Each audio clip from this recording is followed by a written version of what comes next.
you wanted the best, you've got the best podcast, the hottest podcast in the world.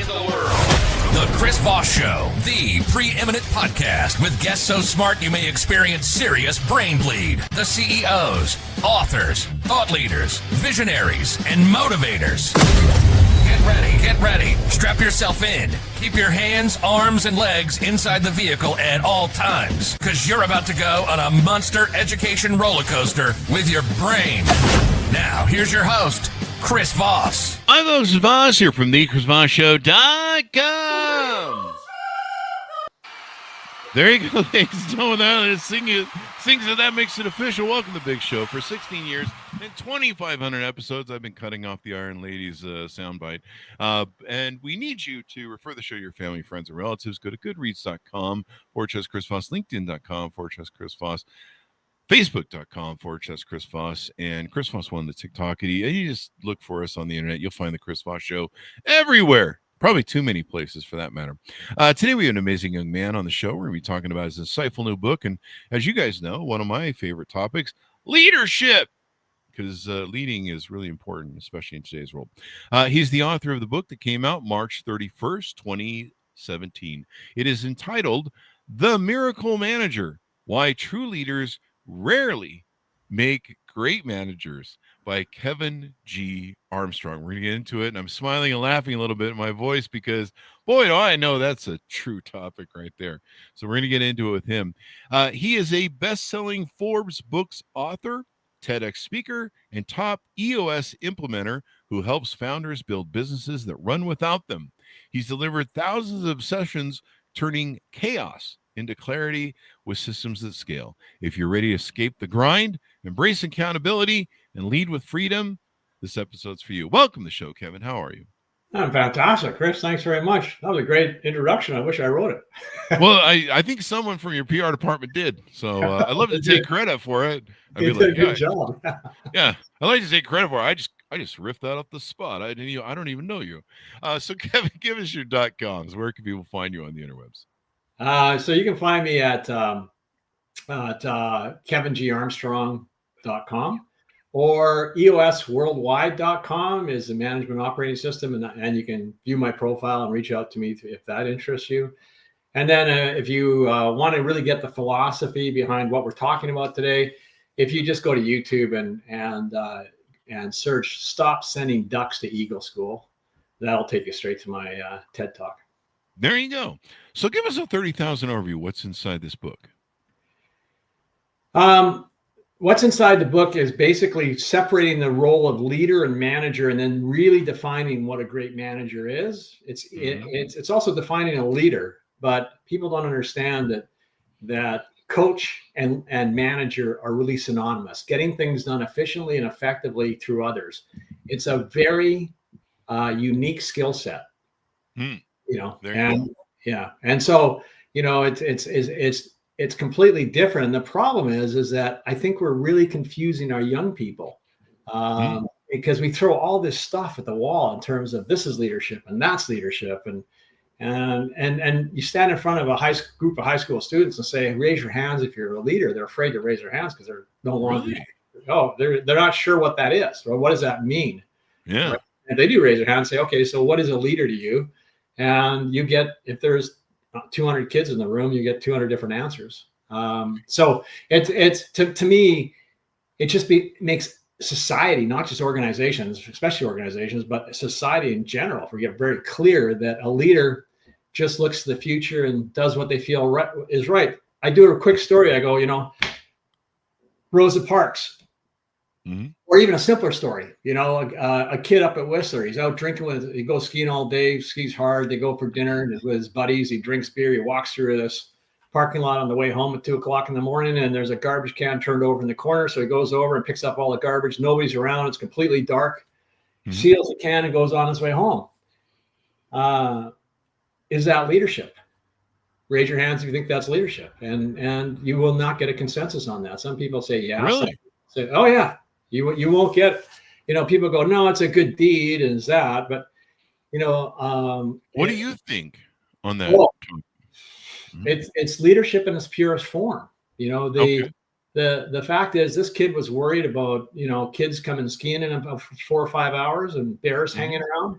And it's not fair to the bears that they're eating their Okay, the garbage. bears. So he's looking to the future, and he's doing the right thing. So really, when you look at Rosa Parks getting on a bus, just as a domestic worker, very humble, and the bus driver says, "Get up or you're going to jail," and she refuses to get up, she's just had enough. She's looking to the future, and she goes, "This isn't right." And if we just keep it to that definition, when you look at, you've had businesses, when you've experienced leaders, and you can have a whole bunch of leaders in a company, they just look to the future and do what they feel is right, no matter who's looking, no matter what the threat might be, no matter whether people might reject you. Any great leader that's ever accomplished anything, most people, I got a list of leaders that we didn't discover they were leaders until 200 years after they were dead, right? So, or 1,000 years after they were dead. So, it's not about followers. It's not about the number of followers. People usually think you're crazy, right? Mm-hmm. So is that the key metric? The people who look to the future? Because I mean, I don't mean to say that managers don't have a viable, work value, but a lot of managers, in my mind, and I'll throw this out here and so you can analyze it and break it down if you want. But in my mind, a manager is really good at keeping the plates spinning, and they're really focused on what's spinning before them. And so a lot of times they're not into that vision segment of leadership that you're talking about, where they're seeing the future. They're just really good at babysitting, spinning the plates. Is that a good analogy? I think it underplays the talent and the necessary characteristics of a great manager, because I think a great manager, I call him a man coach, because a manager and a coach are synonymous, right? They get things done efficiently and effectively through others. They have empathy, so they can read people, right? They're highly organized, which is why I was a terrible manager. I was a top salesperson in Canada in this firm, and because of that, so I was a great leader. I could look at the future and do the right things in terms of putting sales together. And I was really good at what I did. And then they made the classic mistake going, "Hey, you should manage the whole country." Yeah. 37 branches. Well, I wasn't organized, right? I didn't have an obsession for data. Yeah. I think I have empathy. You have to I do think I have the courage to have the tough conversations. And you got to be totally process. You have to be process oriented, like really obsessed with people following the processes in an organization. Once you make the people more important than the process, then you've hit a ceiling. And so when you look at Herb Brooks or John Wooden, or you name any great coach in history, they had all these characteristics, and they knew, with one person that would push their button and that would get them motivated. But if you did the same thing to another person, it would destroy them. So that empathy and understanding people and what you're going to get out of other people, right? But here's the thing: leaders, they look to the future and they do the right thing. We follow them because we trust that. We go, whoa, this person's willing to do it, and I think they've got an idea here, so I'm going to follow Steve Jobs, or I'm going to follow Elon Musk, because they just don't care. They look to the future, and either you're in or you're out, right? So a manager has all these other traits I just mentioned, and so what happens is, once people start to understand this, they understand what I'm about to say. A leader does not have to have any manager traits. Steve Jobs had no empathy, right? I mean, and how about Elon Musk? I mean, you just look at these people who are go back and look at Abraham Lincoln. Stuttered, and he was very uncomfortable around people, right? On TV, he wouldn't make it. He wouldn't make it as president, because you have to, be able to stand. He wouldn't have. That's a good point. Right? Yeah, he wouldn't have. And so, but he was a great leader, and so leaders don't have to have any of those attributes I just mentioned. Managers have to have some leadership attributes, but they don't have. But they have to have some of the leadership attributes, but they have to have those management attributes I just mentioned. Leaders don't have to have manager coach attributes. And so if we separate that, we stop taking a person because they're the owner's son, or because of the top salesperson or whatever, and making them a manager when this person is, the big thing too, Chris, is that their passion, here's where I don't qualify. I got too big of an ego. Your real passion is helping people grow. That's what you want to do. You want to help people get better at what they're doing. That's what great coaches and managers do. And when you really get down to it, people are just, and unfortunately in business, like you look at North America, if I said, do you know who Wayne Gretzky is? You'd say, sure. Okay. So who's his coach? And you wouldn't know, nobody know, because in sports, in music, the person at the waving the baton, the director, we don't remember. We know the boss and pops, and we know the top players. But that coach is humble and doesn't put themselves out there as a star attraction, right? They're really interested in getting the most out of the team, and they follow a process. And if you don't want to follow a process, if you don't want to tie your shoes the way John Wooden told you to tie your shoes, or if you didn't skate lines when Herb Brooks told you to skate lines, you weren't going to play. Yeah. Right. Because they had a process. And James Clear he really turned my life around 2 years ago when he said, what's more important, a goal or a process? And I'm driving down to Seattle. It's a nice, beautiful day. I remember the minute I went, it's goals, man. I'm Tony Robbins fan. It's all about goals. And he said, no, it's process. That 12-year-old girl this morning at 5:00 was with her coach, and her coach is a good coach. He's making her follow a proven process in terms of developing her skills. Fast forward 10 years to when she's 22, and she's on the top podium at the Olympics getting the gold medal. That wasn't her goal this morning, right? And so if we have organizations following their process, like In-N-Out Burger, very simple model, very successful. What do? They follow a freaking process. So it's that's what managers are good at. You follow the process or you won't be here. Nobody gets to, no matter how talented or smart you are, we don't make this about you. Mm-hmm. It's about the process. I totally agree with you. I never thought of it that way. In fact, I would have knee-jerked to the same result you did. Oh, goals are important. The vision, because I'm a visionary, so I'm kind of biased that way. Yeah. But that's really true, and a good example of that is we reached a level we started loaning money out to companies that were in trouble, that were entrepreneur startups.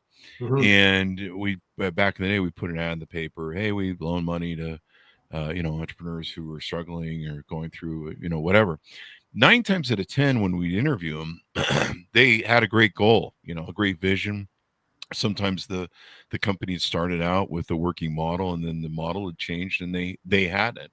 Mm-hmm. And so they were still using sometimes a process that didn't work, or sometimes they just had, $200,000 in cash, and they were just burning through it, trying to force a model to work that would never work. And so that process was their model. And, like you say, you can have great goals, like we're going to make this company huge, but if your processes suck, you're not going to get past first base. And usually when I go into companies, it was a really great thing, because people would, if you asked any company for their P&Ls and their data, they'd be like, go fuck yourself. It's proprietary.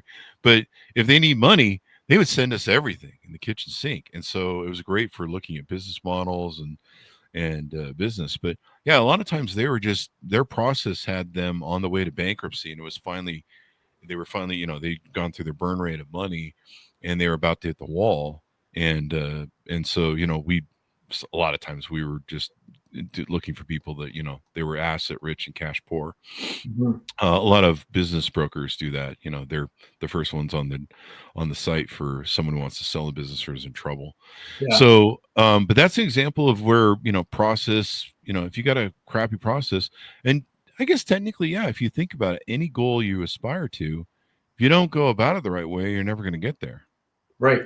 Yeah. And it's also, when you talk about leaders, you think about yourself, think about, I'm getting the feeling you are a true visionary, right? Who I work with, 99% of my clients are business owners who want to get more freedom.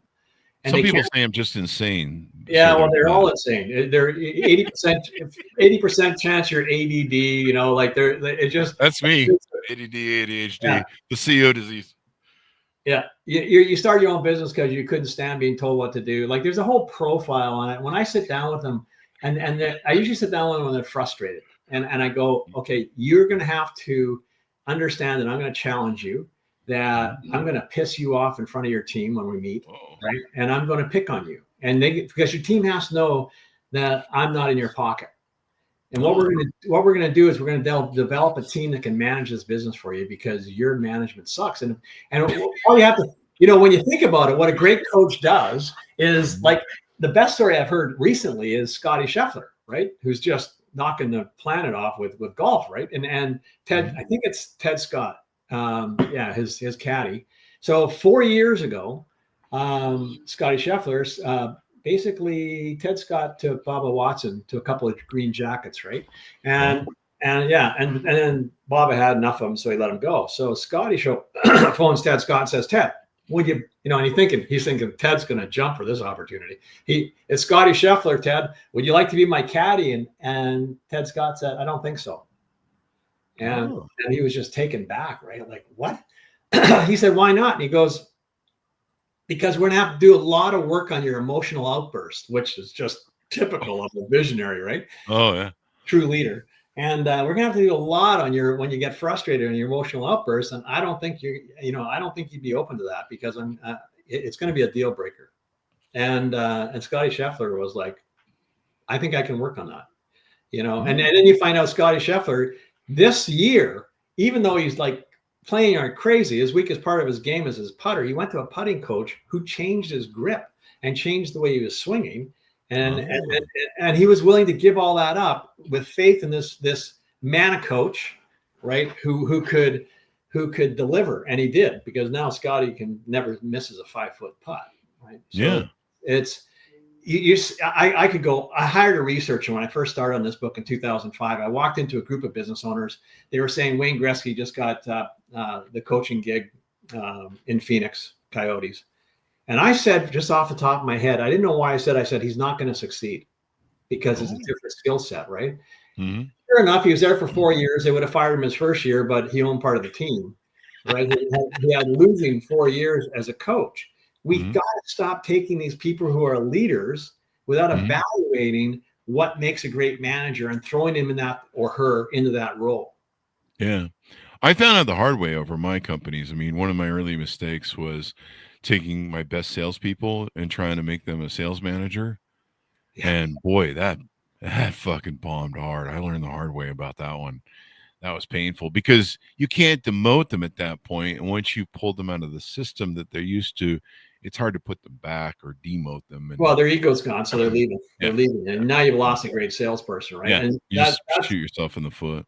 If you've owned a business, if you ran businesses, you've seen this a million times, and it happened to me, right? Because I went in and I said, I'm the top person in the country in this business, top salesperson. That's why they made me the leader. They took the leader and made him a manager. And I went in and said, you got to do things the way I tell you to do them. You got to wear, your shirt, your jacket the way I tell you to wear it, or if you're a woman, your outfit.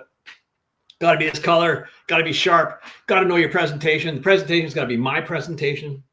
Because that's the way I became successful as a salesperson, right? I hooked on to the top salesperson and just scripted it and memorized it, and went out there and did it, and so they had to do the same thing. Well, there's principles and there's styles. Managers understand that. They go, here's the principle.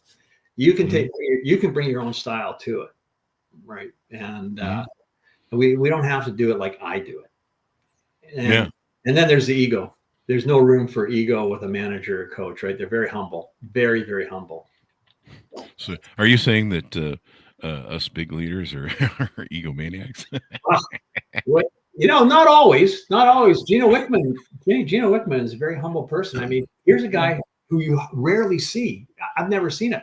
He builds this organization, sells it 4 or 5 years ago, right? He sells it and keeps 15%. His 15% is worth what he sold it for 5 years ago, because he knew he didn't want to do it. He knew there was big money and big influence that could take it to another level. So he stepped aside. He still works with clients, and he's still in the audience, but doesn't say a word the whole day we spend together. Well, sometimes if he's asked, he'll speak. But one of the most humble people I've ever met in terms of a leader. Right? But that is so rare. That's an exception, right? I want to be in the front of the room. I want my ego. It's like, and I want to build this, and I want to do this, and I want to create this. If you just understand, get somebody else to manage that process for you, right? Yeah. Well, Steve Wozniak for Steve Jobs, right? Or you go down to anybody and they've got this caddy in the background who's smoothing things over and managing and picking up pieces behind and coaching. Yeah, there was a lot of pieces people had to pick up with Steve Jobs. I had a friend who was on the iPhone team, and I've had a few other friends that work with Steve, especially in the early days, and that guy was a fucking prick. Yeah, that's an understatement. yeah. But I mean, he knew how to get shit done and keep people whipped up and put the fear of God into them. And people trusted him because what he came up with was successful. People followed him too. I mean, Oh. what he was trying to do, my friend talks about it. What he was trying to do was cram like 12 different hard products, fax machine, mail, phone, texting, typing, put the keyboard on the screen as opposed to the ones you'd have to buy with BlackBerry. Yeah. And he was trying to make it, an all-in-one. And so they were cramming on that thing to make it work. In fact, the only time it didn't fail was when he went on stage and did it live. Yeah. It was failing up until then. And there was actually multiple iPhones in a desk that he was supposed to switch out because it was failing every third or fourth app it would open. It would crash. And so he wasn't supposed to keep using it. He was supposed to switch them out like a hat trick, and he didn't. And it's the only time it fucking worked and didn't crash. And if you look at the recent it was Facebook announcing their Meta, the thing crashed on it. It wouldn't make a call and shit during the show of his presentation. And you have to wonder how the world might be different if it had, just embarrassed itself on its launch. But yeah, that was my friend sat, who was on the team. It was failing every third or fourth app open. So his instructions were he was supposed to flip between the phones that were hidden in the desk. And he didn't. And they sat there in horror watching him open app after app. And they just sat there going, we're dead. We're gonna have to find jobs after this, And they've been stuck with him in that theater that whole week too. So they were on pins and nails. But yeah, and it that was the only time it didn't fail. So and I mean, I think they took 6 to 8 months to fix everything still because the phone still wasn't ready. So let me ask you this. You have this TED Talk that's got over 1 million views. Yeah. And you talk about this concept, and we've kind of hinted on a little bit, but you have a ducks versus eagle idea. Tell us about how that works. And then is it absolute where, managers really can't be leaders, or can we grow them? That's it. I think we can, when we really, if we just stick to that, you tell me, we talk about any leader, and I will tell you, there's a person who looked to the future and did the right thing, no matter what anybody else thought, right?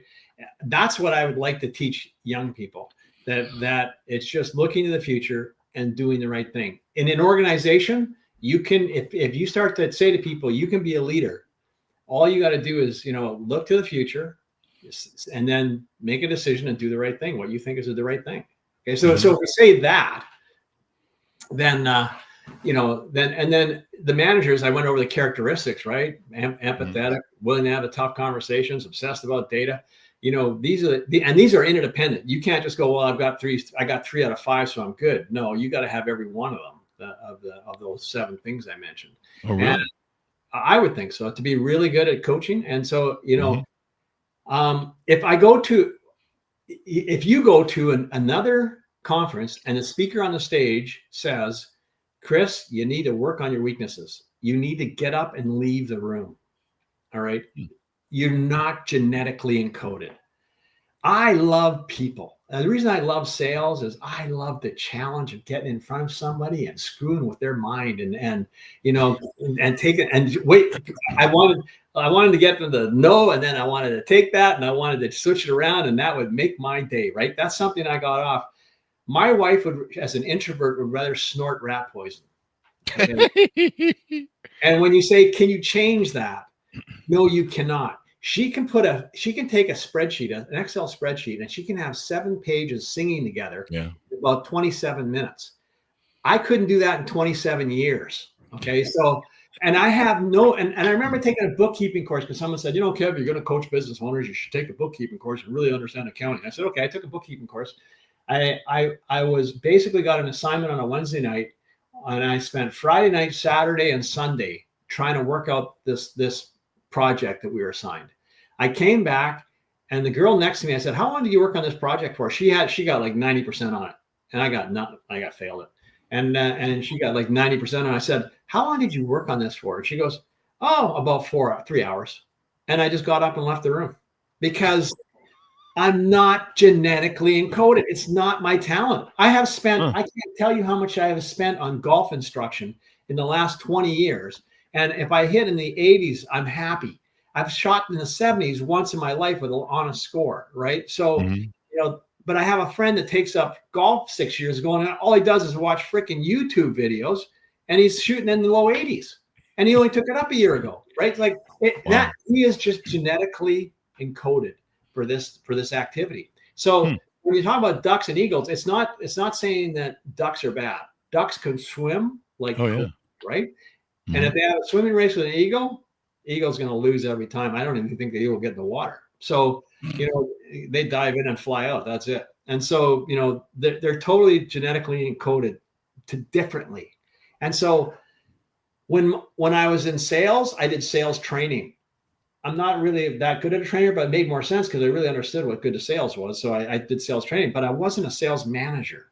And usually the sales manager isn't even good at sales. So when you say stop sending ducks to eagle school, it's not about labeling. It's about alignment. What are you aligned with in terms of your natural strengths? Are you an extrovert? Do you like hanging out with people? So like pretend my wife and I are going to a conference. Okay. Rachel and I are going to a conference and there's a meet and greet at 5:00, right? Cocktail hour. I'm circling that on the agenda, man. That's the only thing in the conference I'm going for. I wouldn't miss that for the world. Yeah. If there's a good TV show on in the hotel room, she's not going down. Yeah. So, and then if you hire Rachel with those skill sets she has for all those wonderful things she can do, CPA, MBA, she got the designations. If you hire her for that, but you're going to put her into something that she's not genetically encoded for, she's going to fail. And same with me. Wow. Right? So what we have to do is get really clear. And most visionaries are self-employed because they couldn't make it as an employee. Nobody would put up with them. They're bouncing off the walls. They're looking at ideas. They can't be managed, right? You're better off just letting them go and do their thing. But then when they get to 40 employees, they can't grow because they built the business on them just telling people what to do, not growing great managers and growing people that can get behind them.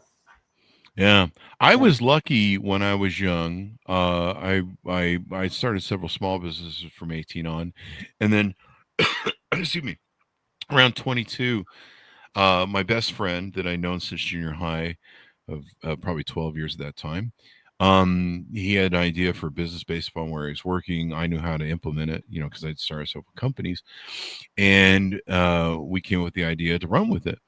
And what I didn't realize at the time was I was a very visionary mindset leadership sort of person. I mean, I kind of had an inkling to that. But he was a very manager sort of person, rudimentary, and we ended up making a really great team for 13 years until I got Yoko Ono'd by his girlfriend. And he got Yoko Ono by his girlfriend. Yeah.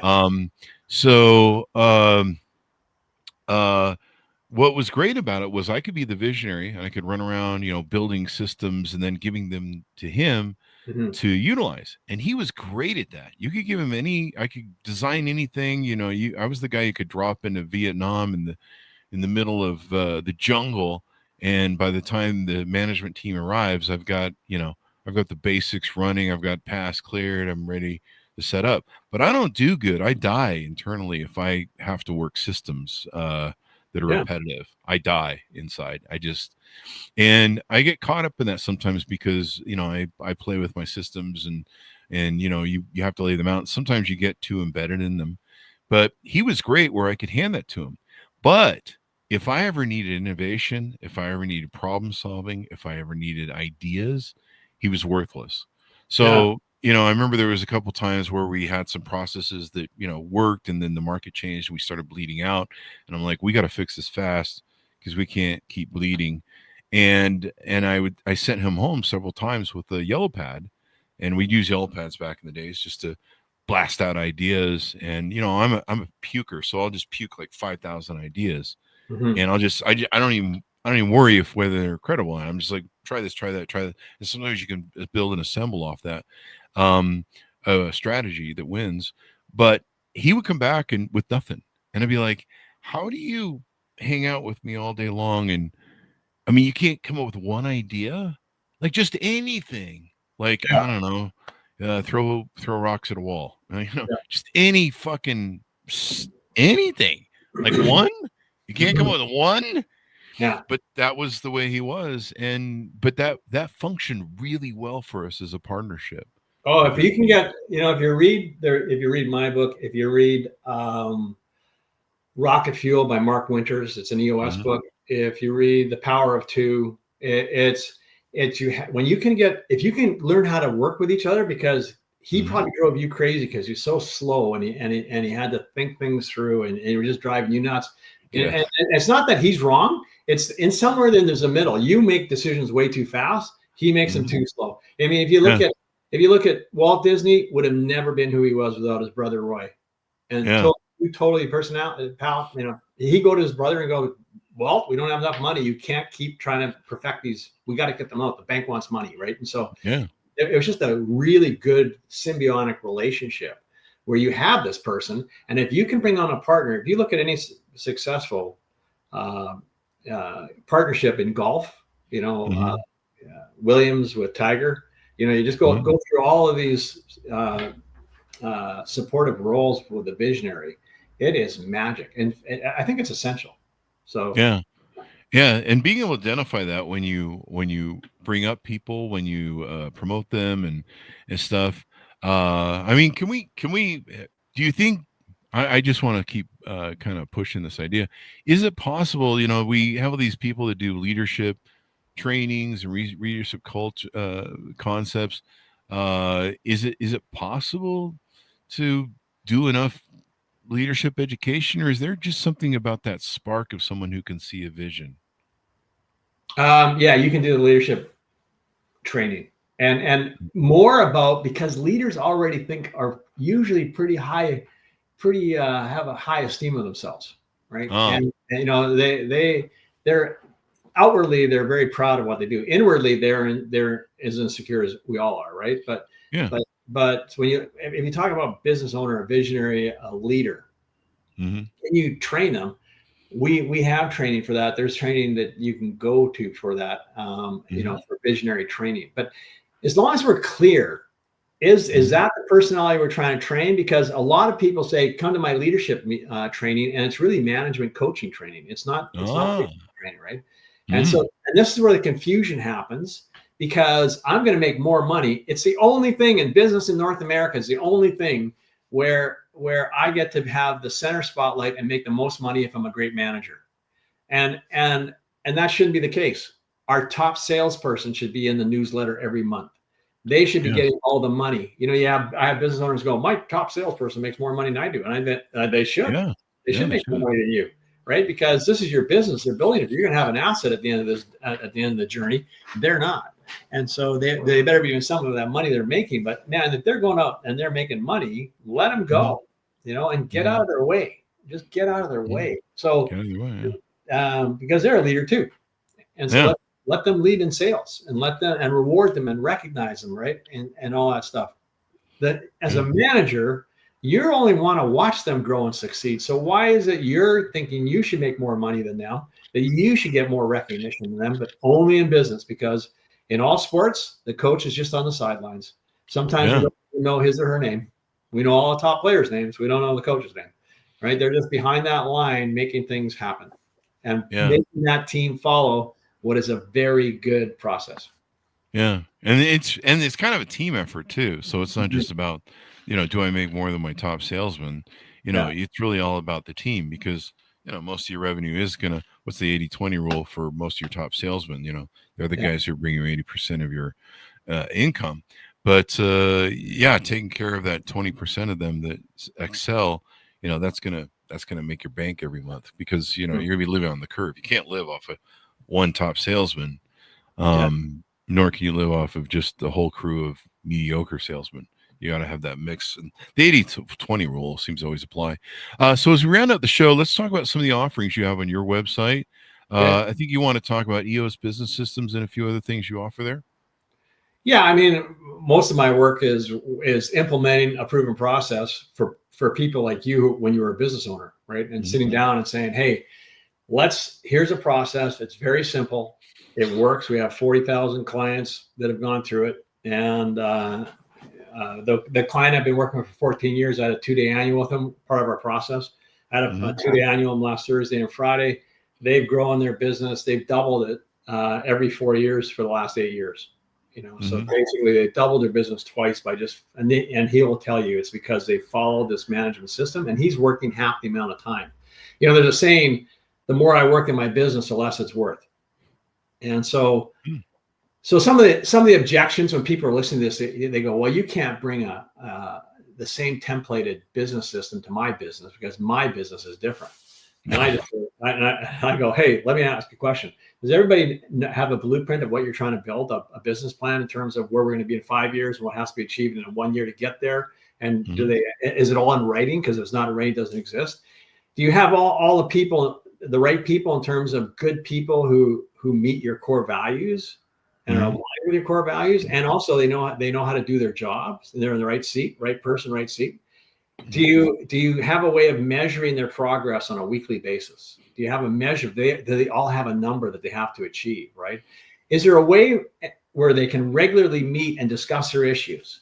Do we have a process for every department in your business that they have to follow? And in terms of discipline and accountability, at the bottom of these 6 key components, we call it traction, because that's what the book's called. Traction defines discipline and accountability, because if you have vision without discipline and accountability, it's hallucination. So, when someone says you can't bring that to my business, I said, how could that hurt your business? How could it hurt your business to have everybody in the company know what you're trying to achieve, and it's in a written blueprint in front of them, right? So, that really is the number one argument, I guess, about using a proven system. They go, well, it doesn't apply to my business. And you say, well, how could that hurt it? It's I learned this, wrote about it in my book. I learned this from my first CEO. Everything's a widget, whether it's service or product. And I've started dozens of companies. A lot of them were projects that we couldn't keep stacking on our management team and make them get them all the attainable time they needed. But sometimes it was like seeing if they caught fire. We throw some money at it, see if it got sprung legs, and some things do and some things don't. And I've started dozens of companies, and I mean, I'll be 58 next year, so I guess 18. So I'm 40 years in of owning companies. It's all the same process. Like that's the hardest part of me is coming up with a new name and new .com and just innovating the widget. But even that's kind of old hat to me. And all the processes are the same. Like I could do it in my fucking sleep. I can start your company in my sleep. Yeah. The biggest irritant I usually have is just trying to figure out what to name it. Yeah. What I love about what we do is there's no contracts or retainers. This is how much you're going to pay me. And if you don't get value, you don't pay me at the end of the day, right? It's really simple. Or I want to get clients who will do this. Let's just sign up. We'll agree on an evaluator. We'll evaluate your business. And 5 years from now, you're going to pay me 20% of anything over what the valuation is today. I will work for like a dog for you for 5 years in terms of getting that team.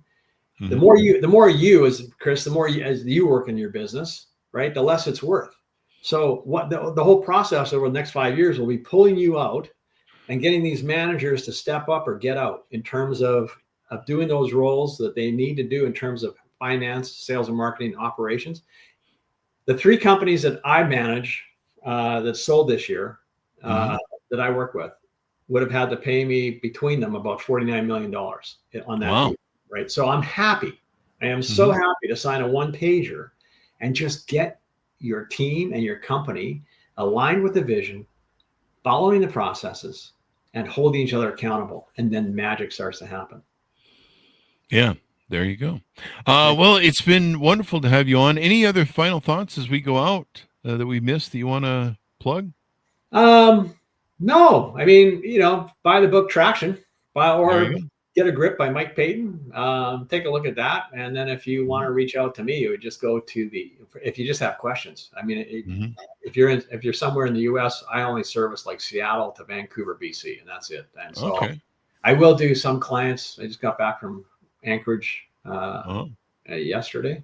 And last night, actually, I'm glad I caught that flight. I might have been in trouble today with you. But usually it's a 1 hour time change or no more than an hour flight. So I can align you with somebody with what we do, who and endorse them if you're out of my area or if we can't make it work. But definitely reach out to me, and I'd love to help you with it. And you just go to kevingarmstrong.com and get a hold of me. There we go. Well, thank you very much for coming on the show, Kevin. We really appreciate it. Chris, thank you. You're a dynamic visionary. Yes, that's what I do in my spare time or something. Right on. So, folks, order up the book wherever fine books are sold. It's entitled The Miracle Manager, Why True Leaders Rarely Make Great Managers. And read the book because you can save a lot of money. I burn a lot of money promoting the wrong people in the wrong positions to learn the hard way. And fortunately, I learned, but it was painful, very painful. So avoid that. That's the best advice. Go to goodreads.com/Chris Voss. Refer the show to your family, friends, and relatives. Facebook.com/Chris Voss. LinkedIn.com/Chris Voss. Those are crazy places you can find us on the internet. Be good to each other. Stay safe. We'll see you guys next time.